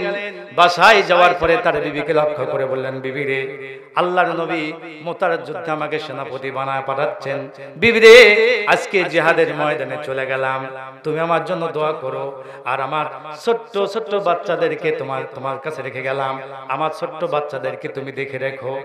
আর আমি যে পথে চললাম আমার সন্তানদেরকে তুমি সেই পথে পরিচালিত করিও। এই বলে যখন বিদায় নেবেন জাফর বিন আবু তালেবের বিবি দুটি হাত আল্লাহর দরবারে তুলে দোয়া করলেন, রব্বুল আলামিন, আল্লাহ আমার স্বামী জিহাদের ময়দানে যাচ্ছে, আল্লাহ নবী আমার স্বামীকে জিহাদের ময়দানে সেনাপতি বানায় পাঠাচ্ছেন, আমি ঠেকাবো না। রব্বুল আলামিন, আমার স্বামীকে তুমি জিহাদের গাজী বানায় আমার কাছে আর ফিরে দিও, আমাকে ইয়াতিম করো না, আমার সন্তানদেরকে তুমি ইয়াতিম করো না রে আল্লাহ। হযরত জাফর রাদিয়াল্লাহু তাআলা আনহু যখন দোয়া করতেছিলেন, হযরত জাফরের বিবি যখন দোয়া করতেছিলেন, জাফর রাদিয়াল্লাহু তাআলা আনহু তার তলোয়ার হাতে ছিল, তলোয়ার দিয়ে মৃদু দুআঘাত করে বললেন, বিবি রে, আজকে হাজারবার দোয়া করলে দোয়া কবুল হবে না। প্রত্যেকটা যুদ্ধে আল্লাহ নবী একজন সেনাপতি নিযুক্ত করতেন, কিন্তু আজকে এই জিহাদের ময়দানে একজন না, দুইজন নয়, তিনজন সেনাপতি আল্লাহ নবী নিযুক্ত করেছেন। আজকে আমার একজন আগে আছে আর একজন পরে আছে। আজকে যুদ্ধে শহীদ হয়ে যাবে, এটা কনফার্ম হয়ে গেছে, নিশ্চিত হয়ে গেছে। আজকে হাজারবার দোয়া করলে দোয়া কবুল হবে না। আমার ভাইরা বলেন, হঠাৎ করে গুলি খাও মরা আর দেখে শুনে যে আমি ওখানে গেলে মরবো, এই মরার মধ্যে পার্থক্য আছে না নাই? জোরে বলেন, আছে না নাই? সাহাবা کرام জানে মুতার যুদ্ধে আমি গেলে আমি শহীদ হয়ে যাব, আমার সন্তানগুলো এতিম হবে, আমার বউ বিধবা হবে, তারপরেও আমাদের জন্য আমাদের মুখের দিকে তাকায় জিহাদের ময়দানে জান দিয়ে মাল দিয়ে শহীদ হয়ে আল্লাহর কোরআন জীবিত রেখেছে। কথা বলেন ঠিক কিনা? ভাইরা আমার, হযরত জাফর রাদিয়াল্লাহু তাআলা আনহু জিহাদের ময়দানে দৌড় দিলেন। কিতাবের মধ্যে লেখি জাফরের ছোট্ট ছোট্ট বাচ্চারা পিছনে পিছনে আব্বু আব্বু বলে কাঁদে। জাফর রাদিয়াল্লাহু তাআলা আনহু পিছনে তাকাইলেন না, তিনি দেখলেন না কে কান্দে আর কে দৌড়ায়, কে রাহাজারি করে, কে কিছুই তিনি দেখলেন না। জাফর বিন আবু তালেব জিহাদের ময়দানের দিকে দৌড় দিলেন। আল্লাহ নবীর সাহাবী 3 নম্বর সেনাপতি আব্দুল্লাহ বিন রাওহা, তিনি তার বাড়িতে চলে গেলেন। বাড়িতে গিয়ে দেখেন তার বিবি আল্লাহর কোরআন তেলাওয়াত করতেছেন, নতুন বিবাহ করেছেন। বাসসজ্জা রাত কাটার পরে কয়েকটা দিন চলে গেছে, তিনি দেখতে পেলেন আল্লাহ নবীর সাহাবী তিনি কোরআন শরীফ তেলাওয়াত করতেছেন। তিনি বললেন, বিবি রে, একটু কোরআন শরীফ তুমি তেলাওয়াত বন্ধ করে দাও, তোমার সঙ্গে 2-1 মিনিট কথা বলবো। বিবি রে, আল্লাহ নবী জিহাদের ময়দানে আমাকে পাঠাচ্ছেন সেনাপতি বানায়া, আজকে আমি মুতার যুদ্ধে যাচ্ছি, মুতার যুদ্ধে আমি শহীদ হয়ে যাব, এটা কনফার্ম হয়ে গেছে। বিবি রে, আমাকে বিদায় দাও, আর তোমার সঙ্গে দেখা হবে না দুনিয়ার জিন্দেগিতে। বিবি চোখের পানি ফেলে বলে, স্বামী আমার, আমি শুনেছি আপনি নাকি মদিনার একজন সুদর্শন সুপুরুষ, বিয়ের আগে একবার দেখেছি, আজকে একটু ঘরের ভিতরে আসেন, আমি আপনাকে একটু ভালো করে দেখে রাখি। হযরত আব্দুল্লাহ বিন রাওহা বললেন, বিবি রে, তোমার দেখা লাগবে না, লেন্ডি হয়ে যাচ্ছি। আল্লাহ নবী জিহাদে ডেকেছেন, আমি জিহাদের ময়দানে যাব, জিহাদের ময়দানে যাওয়ার পরে যুদ্ধ করে শহীদ হয়ে যাব। তুমি এর উপরে যদি ধৈর্য ধারণ করতে পারো, আজকে দেখার দরকার নাই, কিয়ামতের ময়দানে মুসিবতের দিনে তোমাকে আমাকে আল্লাহ তাআলা জান্নাতের ভিতরে স্বামী স্ত্রী হিসেবে পরিচয় করিয়ে দিবে। জিহাদের ময়দানে ঝাঁপিয়ে পড়লেন। জিহাদের ময়দানে ঝাঁপিয়ে পড়ার পরে হযরত যায়েদ রাদিয়াল্লাহু তাআলা আনহু অসংখ্য কাফেরকে জাহান্নামে পাঠিয়ে দিয়ে তিনি শহীদ হয়ে গেলেন। জাফর বিন আবু তালেব তিনি তলোয়ার ধরলেন, ঝান্ডা ধরলেন, তার হঠাৎ করে একজন কাফের তার ডান হাতে কোপ দিল, ডান হাতটা পড়ে গেল, বাম হাতে কোপ দিল, বাম হাতটা পড়ে গেল। তিনি ঝান্ডাটা বুকের সঙ্গে জড়িয়ে ধরে বলতেছেন, হারে, আমি মনে হয় আর দুনিয়া থেকে বিদায় হচ্ছে, আমি আর দুনিয়াতে থাকবো না, ফিনকিদের রক্ত বের হচ্ছে। এমন সময় জাফর রাদিয়াল্লাহু তাআলা আনহু পড়ে গেলেন ময়দানে। আব্দুল্লাহ বিন রাওহা তিনি একটু দূরে ছিলেন, তিনি চিন্তা করলেন আমার সামনে 2টা লাশ পড়ে গেল। আব্দুল্লাহ বিন রাওহা দুনিয়া থেকে বিদায় হয়ে চলে, কি বলে, জাফর দুনিয়া থেকে বিদায় হয়ে চলে গেল। যায়েদ রাদিয়াল্লাহু তাআলা আনহু দুনিয়া থেকে বিদায় হয়ে চলে গেল। এই দুজন সাহাবী চোখের সামনে দুনিয়া থেকে বিদায় হয়ে চলে গেল। তিনি চিন্তা করলেন, আরে এরপরে তো আমার পালা, আমি যদি কালেমার ঝান্ডাটা ধরি আমিও তো দুনিয়া থেকে বিদায় হয়ে চলে যাব, এটা তো আগেই জানি। তার একটু দ্বিধাদ্বন্দ্বে ভুগতেছিলেন, কি করব। এই দ্বিধাদ্বন্দ্বে ভোগার কারণে তিনি এবার তলোয়ার ধরলেন, ঝান্ডা ধরলেন, তিনিও দুনিয়া থেকে বিদায় চলে গেলেন। এই হাদিস যিনি বর্ণনা করেন রাবী বলেন, আমি স্বপ্ন দেখলাম হযরত জাফর রাদিয়াল্লাহু তাআলা আনহুকে আল্লাহ পাক দুটো পাখা দান করেছেন জান্নাতের ভিতরে। স্বপ্ন যুগে দেখলাম জাফর জান্নাতের ভিতরে ঘুরে বেড়ায়। আমি জাফরকে এই অবস্থায় দেখলাম, আর আব্দুল্লাহ বিন রওহাকে দেখলাম আল্লাহ পাক তাকে জান্নাতের একটা সিংহাসন দান করেছেন, সিংহাসন বসে বসে আছেন। কিন্তু লক্ষ্য করে দেখলাম সেই সিংহাসনের একটা পা বাঁকা। আমি তাকে প্রশ্ন করলাম, ভাই আব্দুল্লাহ বিন রওহা, জান্নাতের সিংহাসন আল্লাহ পাক আপনাকে দান করেছেন, আপনার সিংহাসনের পা বাঁকা কেন? জাফর আব্দুল্লাহ বিন রওহা বললেন, শোনো, আমার সামনে যখন আল্লাহ নবী দুজন সাহাবী যায়েদ এবং জাফর রাদিয়াল্লাহু তাআলা আনহুমা দুজন শহীদ হয়ে গেল, আমি কালেমার পতাকা ধরতে আমার একটু লেন্দি হয়েছিল, দেরি হয়েছিল, যার কারণে আল্লাহ তাআলা আমার জান্নাতের সিংহাসনটা বাঁকা করে দিয়েছেন। আল্লাহু আকবার। আমার ভাইরা, এই হাদিস থেকে শিক্ষা হলো কোরআনের পথে আসতে হলে দ্বিধাদ্বন্দ্ব করা যাবে না, ঠিক কিনা বলেন? ইসলামের পথে আসতে হলে কোন কি কেন এগুলো করা যাবে না, সামিনা ওয়াতানা শোনার সাথে সাথে মানতে হবে। কথা বলেন ঠিক কিনা? জোরে বলেন ঠিক কিনা? আমার ভাইরা, এগুলো মুসলমানদের ইতিহাস, মুসলমানদের এগুলো কালচার, মুসলমানরা জীবন দিয়েছে, রক্ত দিয়েছে, যার কারণে বাংলাদেশ পর্যন্ত আমরা ইসলাম পেয়েছি। কথা বলেন ঠিক কিনা? যে মানুষটার উপরে মশা পড়া হারাম ছিল, মাছি পড়া হারাম ছিল, সেই মানুষ, সেই নবী কুল শিরোমণি মুহাম্মদ রাসূলুল্লাহ সাল্লাল্লাহু আলাইহি সাল্লাম, তাকেও মার খেতে হয়েছে, তাকেও রক্ত ঝরাতে হয়েছে। কথা বলেন ঠিক কিনা? রাসূল করিম সাল্লাল্লাহু আলাইহি সাল্লাম মক্কাতে দাওয়াত দিলেন, মক্কার মানুষ দাওয়াত গ্রহণ করলো না, মক্কার মানুষ দাওয়াত গ্রহণ করলো না। তিনি চিন্তা করলেন যে আমার নানার বাড়ি, আমার হালিমার কাছে আমি বড় হয়েছি, তাইফের মানুষ, সেখানে আমার সমবয়স্ক লোক আছে, সেখানে আমার আত্মীয় স্বজন আছে, সেখানে আমার মামারা আছে, তারা হয়তোবা কালেমার দাওয়াত গ্রহণ করবে। মুখ ভরা আশা নিয়ে তিনি তাইফের ময়দানে চলে গেলেন। তাইফের ময়দানে গিয়ে দাওয়াত দিতে দেরি, মারতে দেরি হয় নাই। কথা বলেন ঠিক কিনা? বৃষ্টির মতো পাথর নিক্ষেপ করা শুরু করলো। আপনারা তাইফের ঘটনা জানেন, তাইফের ঘটনা আমি আপনাদের শোনাবো না, শুধু এতটুকু আমি জানাচ্ছি, হযরতে রাসূল করিম সাল্লাল্লাহু আলাইহি সাল্লাম তাইফের ময়দানে দাওয়াত দেওয়ার কারণে তার শরীর থেকে রক্ত ঝরালো। এক নয়, দুই নয়, তাফসীরের কিতাবে এসেছে 3 মাইল পর্যন্ত আল্লাহ রাসূলকে মারতে মারতে নিয়ে গিয়েছিল। নাউজুবিল্লাহ বলে। আমার ভাইয়েরা, আল্লাহ রাসূল একবার হুঁশ, আবার বেহুশ, একবার জমিনে পড়ে যান। ওই যুবকেরা, ওই তাইফের যুবকেরা আল্লাহ নবীকে আবার হাত ধরে দাঁড় করিয়ে দেয়। দাঁড় করিয়ে দেওয়ার সঙ্গে সঙ্গে নবীকে আবার পাথর মারে। মারতে মারতে 3 মাইল পর্যন্ত নিয়ে গিয়ে ফেলে দিয়ে তারা চলে গেল। তার সফর সঙ্গে ছিল যায়েদ রাদিয়াল্লাহু তাআলা আনহু। আল্লাহ নবী একটি গাছের নিচে বসলেন, নবীজির মাথা থেকে পা পর্যন্ত রক্ত মাখা। আল্লাহ পাক জিবরাইলকে ডাক দিয়ে বললেন, জিবরাইল রে, আমার রাসূলের দিকে তাকাও, আমার রাসূলের উপরে মশা পড়ে না, মাছি পড়ে না, সেই রাসূলকে তারা কিভাবে আহত করে ফেলে দিয়েছে।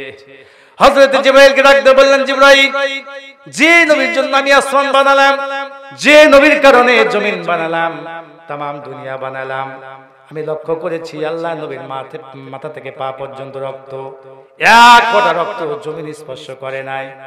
রক্তগুলো বিয়ে বিয়ে আল্লাহ নবীর পায়ের নিচে এসেছে। ফস করে এক ফোঁটা রক্ত জমিনে পড়বে ভাব। এমন সময় আল্লাহ পাক জিবরাইলকে ডাক দিয়ে বললেন, জিবরাইল, তাড়াতাড়ি তুমি চলে যাও তাইফের ময়দানে। আমার রাসূলের রক্ত জমিনে পড়ার আগে তোমার পাখা আল্লাহ নবীর পায়ের নিচে বিছিয়ে দাও। বলেন আল্লাহু আকবার। জিবরাইল আমিন বলেন আমি সিদরাতুল মুনতাহায় ছিলাম, আমি কি করব বুঝতে পারছিলাম না। এত তাড়াতাড়ি আমি সিদরাতুল মুনতাহা থেকে তায়েফের ময়দানে কেমনে যাব। আমি চিন্তা করলাম আল্লাহ তো আমাকে এক নয় দুই নয় 600 পাখা দান করেছেন, আমি 600 পাখা একসাথে মারলাম। এক সেকেন্ডের ভিতরে তায়েফের ময়দানে আমি হাজির হয়ে গেলাম। তায়েফের ময়দানে যাওয়ার পরে দেখি আল্লাহ নবীর রক্ত জমিনে পড়বে পড়বে ভাব, তার আগে আল্লাহ নবীর পায়ে নিচে আমার পায়ে কি বলে আমার পা বিছিয়ে দিলাম, সঙ্গে সঙ্গে রক্তটা পড়ে গেল। আল্লাহ পাক বলেন জিবরাইল তোমার যাইতে যদি দেরি হতো আর আমার নবীর গা থেকে এক ফোঁটা রক্ত যদি তায়েফের জমিন স্পর্শ করত, আমার জাতের কসম করে আমি আল্লাহ বলি তায়েফের ময়দানে কিয়ামত পর্যন্ত আমি আল্লাহ ফসল জন্মাইতাম না। জোরে বলেন সুবহানাল্লাহ। আমার ভাইয়েরা, আল্লাহ নবী আহত হয়ে পড়ে আছেন। এমন সময় নবীজি যে জায়গায় বসেছিলেন তার পাশে একটা আঙ্গুরের বাগান ছিল। নবীজি পড়ে আছেন, ওই আঙ্গুলের বাগানে একজন পাহারাদার ছিল, সে ছিল জাতিতে ইহুদি, কি বলে খ্রিস্টান ছিল। একজন যুবক লক্ষ্য করলো একজন মানুষ পড়ে আছে জমিনের ভিতরে, আর জমিনের ওই মানুষটার পাশে একজন যুবক দাঁড়িয়ে আছে। ওই বাগান থেকে ওই ছেলেটা লক্ষ্য করলো, লক্ষ্য করার পরে বাগান থেকে দৌড়ে চলে আসলো। আসার পরে আল্লাহ নবীকে বলল তুমি কে, তোমার এই অবস্থা কেন, কি হয়েছে তোমার? নবীজি বললেন আমাকে এক গ্লাস পানির ব্যবস্থা করে দাও। 3 মাইল পর্যন্ত আমাকে মারতে মারতে নিয়ে এসেছি, আমার কলিজা শুকিয়ে গেছে, আমার গলা শুকিয়ে গেছে, এক গ্লাস পানির ব্যবস্থা করো। যুবক দৌড়ে গেল ওই বাগানের ভিতরে, আঙ্গুলের বাগানের ভিতরে যাওয়ার পরে আঙ্গুল পেরে রস করে এক গ্লাস রস আল্লাহ নবীর সামনে নিয়ে আসলো। নবীজি আমার আঙ্গুলের রস পান করলেন, হৃদয়টা ঠান্ডা করলেন, করার পরে বললেন হে যুবক তোমার নাম কি আদ্দাস না? বলে হ্যাঁ আমার নাম আদ্দাস। আপনি কেমন আমাকে চেনেন? বলে তোমাকেও চিনি, তোমার বাড়ি কোথায় তাও আমি জানি। সুবহানাল্লাহ। নবীজি বললেন তোমার নাম আদ্দাস না? বলে হ্যাঁ আমার নাম তো আদ্দাস, তো তোমার বাড়ি কোথায় সেটাও আমি জানি। যুবক বলল বলেন তোমার বাড়ি কোথায়? নবীজি বললেন তোমার বাড়ি আল্লাহর পয়গম্বর হযরত ইউনূস আলাইহিস সালাতু ওয়াস সালামের বাড়ির পাশে। সুবহানাল্লাহ। আর জোরে বলেন সুবহানাল্লাহ। সেই রাসূল এই কোরআনের জন্য মার খেয়েছেন, ঠিক কিনা বলেন? আর আমি আপনি আছে কোথায় আছি আমরা? যে মানুষটার উপরে মশা পড়তো না, মাছি পড়তো না, তিনিও কোরআনের জন্য মার খেয়েছেন, কথা বলেন ঠিক কিনা? আমার ভাইরা, রাসূল কারীম সাল্লাল্লাহু আলাইহি সাল্লাম কে বলা হলো তোমার পরিচয় কি, তুমি কে, তোমাকে তারা মারলো কেন? আল্লাহ নবী বললেন, নবীজি আমার বললেন, আল্লাহ পাক বললেন নবীজি এদেরকে জানিয়ে দেন আপনার পরিচয়, আপনি জানিয়ে দেন। নবীজি বললেন কুল ইয়া আইয়ুহান নাসু ইন্নী রাসূলুল্লাহি ইলাইকুম জামিআ। বলেন আল্লাহু আকবার। আল্লাহ পাক বলেন আমি দুনিয়ার কোনো সাধারণ মানুষ নই, আমি হলাম এই জামানার নবী। আল্লাহ পাক আমাকে নবী করে দুনিয়াতে পাঠিয়েছেন। তারা আমাকে পাগল বলে, তারা আমাকে জাদুকর বলে। আল্লাহ পাক বলেন নবী গো আপনি মন খারাপ করবেন না, আপনি রাগান্বিত হবেন না, গোসা করবেন না।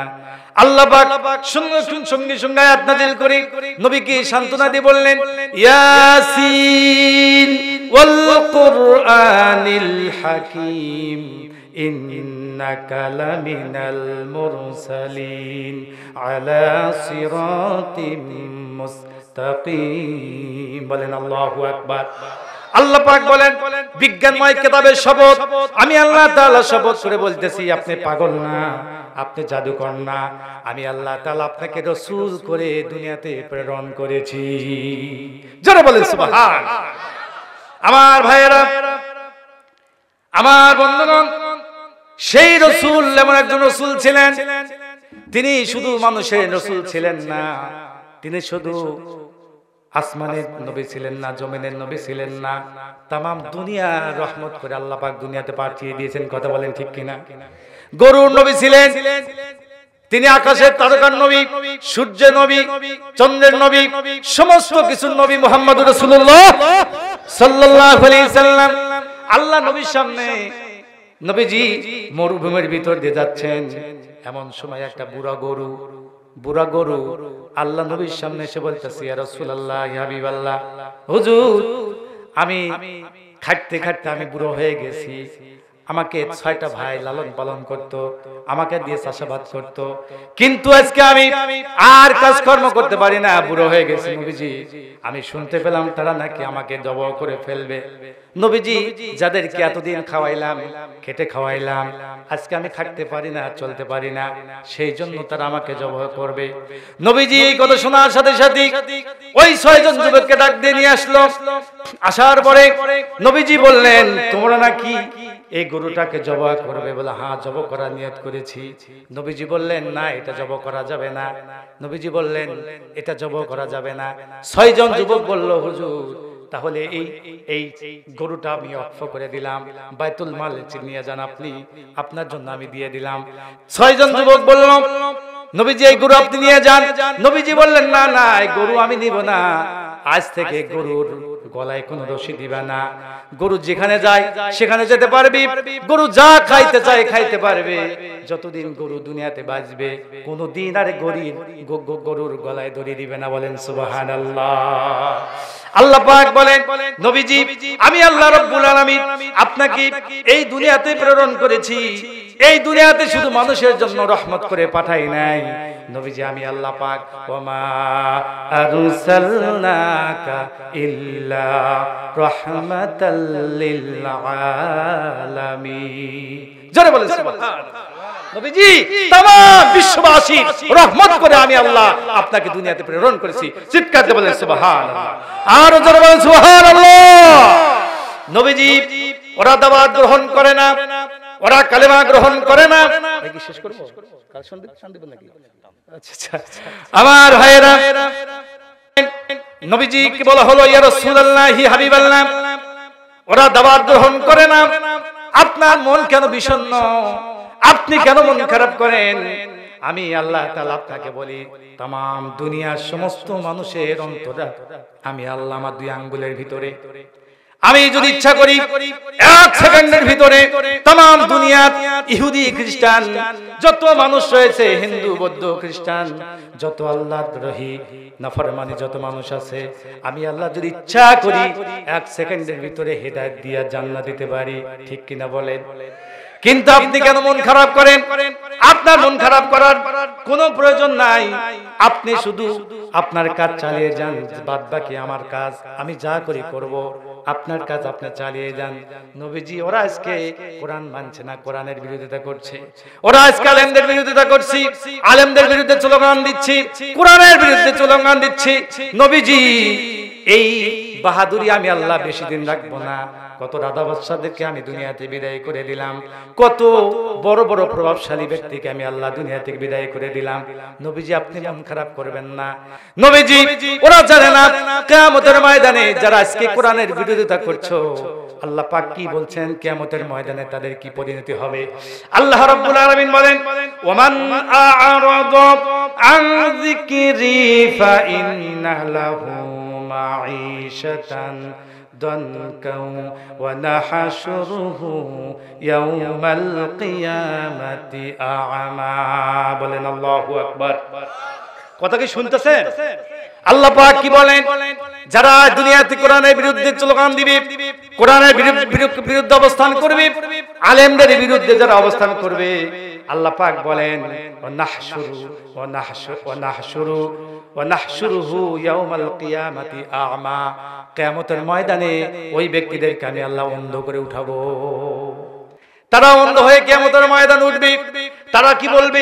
তারা বলবে, ক্বালা রাব্বি লিমা হাশারতানি আ'মা ওয়া ক্বাদ কুনতু বাসীরা। তারা বলবে, রব্বুল আলামিন, আমরা তো আজকে অন্ধ হয়ে দাঁড়িয়েছি, আমরা তো দুনিয়াতে অন্ধ ছিলাম না, চক্ষুষ্মান ছিলাম, আজকে আমাদের এই অবস্থা কেন? আল্লাহ পাক সঙ্গে সঙ্গে জবাব দিবেন, ক্বালা কাযালিকা আতাতকা আয়াতুনা ফানাসিতাহা ওয়া কাযালিকাল ইয়াউমা তুনসা। বলেন আল্লাহু আকবার। আল্লাহ পাক বলবেন কেন তোমরা অন্ধ? তোমাদের কাছে কি কোরআনের কথা বলা হয় নাই? তোমাদের কানের কাছে কি আমার রাসূল যায় নাই? তোমাদের কাছে কি আমার দ্বীনের দায়রা যায় নাই? আলেম ওলামা তোমাদের কথা বলে নাই? তোমরা কোরআনকে প্রত্যাখ্যান করেছো, আলেমদেরকে প্রত্যাখ্যান করেছো, সেই জন্য আজকে আমি আল্লাহ তোদেরকে প্রত্যাখ্যান করব। চিৎকার দিয়ে বলেন নাউজুবিল্লাহ। এই যে আয়াতে কারিমা বললাম, এটা কি আমার বাবার ঘরের লেখা কিতাব? কার কথা? এই জন্য সাবধান, যতদিন বেঁচে আছেন কোরআনের পক্ষে থাকবো। রাজি আছেন? সবাই রাজি আছেন? কোরআনের পক্ষে থাকার চেষ্টা করবেন, আলেমদের বিপক্ষে কখনো যাবেন না। যদি আলেমের বিরুদ্ধে চলে যান তাহলে কপাল পুড়ে যাবে, ঠিক কিনা বলেন? এই দুনিয়া আপনি বাহাবা পেতে পারেন, লাল গালিচার সংবর্ধনা পেতে পারেন, মরার পরে জাহান্নামে যেতে হবে, কথা বলেন ঠিক কিনা? আর কিয়ামতের ময়দানে আল্লাহর কোরআন যদি সত্য হয়, খোদার কসম ওই ব্যক্তিরা কিয়ামতের ময়দানে অন্ধ হয়ে লাঞ্ছিত হয়ে উঠবে, কথা বলেন ঠিক কিনা? আমার ভাইরা, রাসূল করিম সাল্লাল্লাহু আলাইহি সাল্লাম যে ইসলাম নিয়ে এসেছে, এই ইসলাম যদি বাস্তবায়ন হয়, শুধু মুসলমানের নিরাপদে থাকবে না, হিন্দু বৌদ্ধ খ্রিস্টান সবাই নিরাপদে থাকবে, ঠিক কিনা বলে? ভাইরা আমার, গজনী সুলতান মাহমুদ, এই ঘটনা বলি আমি আলোচনা শেষ করছি। গজনী সুলতান মাহমুদের শাসনামল চলতেছিল। তার শাসনামলে তিনি দাস সিংহাসনে বসে আছেন। একজন হিন্দু মহিলা, বুড়ো মানুষ, কুজো হয়ে গেছে। গজনী সুলতান মাহমুদের রাজ দরবারে এসে বলতেছে, গজনী সুলতান মাহমুদ, তোমার বাড়ির পাশে আমার বাড়ি, তোমাকে আমি হতে দেখেছি। আজকে তুমি গজনী সুলতান মাহমুদ, ভারত উপমহাদেশের তুমি একজন রাজা, কিন্তু বাবা তুমি আমাদের চেনো না, তোমাকে কিন্তু আমি হতে দেখেছি। আমরা হিন্দু, তোমাদের জাতির লোক না হলেও তোমার বাপ মায়ের সাথে ভালো সম্পর্ক ছিল, কিন্তু আজকে একটা বিচার নিয়ে এসেছি। সেটা হচ্ছে তোমার এই শাহী গেটের এই পাশ থেকে রাত যখন গভীর হয়, আমার একটা মাত্র সন্তান, আমি বুড়ো মানুষ, কাজকর্ম করতে পারি না, আমার সন্তান কাজ করে আমাকে ভাত কাপড় দেয়। আর এই তোমার এই শাহী গেটে এই পাশ থেকে রাত গভীর যখন হয়ে যায়, একটা যুবক হাতে তলোয়ার নিয়ে আমার বাসার মধ্যে ঢোকে।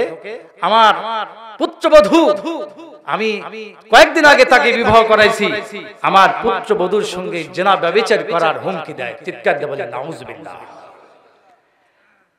গজনী সুলতান মাহমুদ মাথা নিচু করলেন, কোনো কথা বলছেন না। মহিলা বলতেছে, গজনী সুলতান মাহমুদ, তুমি কথা বলছো না? আমার কথা তোমার পছন্দ হচ্ছে না? আমি গরিব মানুষ, হত দরিদ্র মানুষ, আমার কথা তুমি ভ্রুক্ষেপ করতেছো না। ঠিক আছে, তুমি আমার নালিশ নিলে না, তোমার আল্লাহকে সাক্ষী রেখে আমি আজকে চলে গেলাম। আজকে যদি আমার এই বিচার তুমি না করো, কিয়ামতের ময়দানে তোমার আল্লাহর বিরুদ্ধে, তোমার বিরুদ্ধে তোমার আল্লাহর আদালতে কেস মামলা দায়ের করব। আল্লাহু আকবার। গজনী সুলতান মাহমুদ কোনো কথা বলছেন না, বললেন, মা তুমি চলে যাও, আমি দেখবো, চলে যাও। মহিলা চলে গেল। গভীর রাত হয়ে গেল। গজনী সুলতান মাহমুদ তিনি তার হাতে, তিনি তো একজন যোদ্ধা ছিলেন, বীর পালোয়ান ছিলেন, তিনি যে তলোয়ার ব্যবহার করতেন, তলোয়ারটা হাতে নিলেন। হাতে নেওয়ার পর শাহী গেটের দরজায় তিনি সামনে চলে গেলেন। যাওয়ার পর সৈন্যবাহিনীদেরকে বললেন, তোমরা এই গেট থেকে চলে যাও, আজকে তোমাদের এখানে থাকা হবে না। গজনী সুলতান মাহমুদ তিনি হাতে তলোয়ার নিলেন, তলোয়ার নিয়ে তিনি ওই বাড়িতে প্রবেশ করলেন। বাড়িতে প্রবেশ করার পরে দেখতে পেলেন ওই যুবকটা ঘরের মধ্যে ঢুকে পড়েছে। ঢোকার সঙ্গে সঙ্গে গজনী সুলতান মাহমুদ দেরি করলেন না, তিনি তলোয়ার দিয়া তাকে, ওই যুবকটাকে দুনিয়া থেকে বিদায় করে দিলেন, হত্যা করে ফেলে দিলেন। হত্যা করার পরে মহিলাকে বলা হলো, মা বাতিটা জ্বালিয়ে দাও। বাতি জ্বালানো হলো। বাতি জ্বালানোর পর গজনী সুলতান মাহমুদ লাশের দিকে তাকালেন। তাকানোর সঙ্গে সঙ্গে আলহামদুলিল্লাহ বললেন, আর বললেন, মা এক গ্লাস পানি দাও, আমার পিপাসা লেগেছে, মা কলিজা আমার শুকিয়ে গেছে। মহিলা চোখের পানি ফেলে বলে, গজনী সুলতান মাহমুদ, আপনার বাড়িতে স্বর্ণের পেয়ালা আছে, রৌপ্যের পেয়ালা আছে, এই গরিবের ঘরে কেন আপনি পেয়ালায় পানি পান করতে চান? আমার বাড়িতে কোনো ভালো গ্লাস নাই, আপনি একজন সম্মানী মানুষ, আপনাকে যেভাবে যে গ্লাসে পানি দেওয়া দরকার সেই গ্লাসটা আমি দিতে পারবো না। সুলতান মাহমুদ বললেন, তোমার বাড়িতে যা আছে তাই দাও। আল্লাহু আকবার। আর কি রাজা বাদশা ছিল দেখেন, এত বড় ভারত উপমহাদেশ তিনি শাসন করতেন। আল্লাহর ভয় যদি কোনো মানুষের ভিতরে থাকে, ওই ব্যক্তি যত বড় পাওয়ারফুল ব্যক্তি হোক না কেন, ওই ব্যক্তি কোনো মানুষের উপরে জুলুম করতে পারে না। কথা বলেন ঠিক কিনা? গজনী সুলতান মাহমুদ বলল, মা তোমার বাড়িতে যে পেয়ালা আছে সেটাই আমাকে দাও। পেয়ালায় পানি দেওয়া হলো। পানি পান করার পরে আলহামদুলিল্লাহ বললেন, অন্তরটা ঠান্ডা করলেন, হৃদয়টা ঠান্ডা করলেন। মহিলা বলল, হে গজনী সুলতান মাহমুদ, আমার কয়েকটি প্রশ্ন আছে।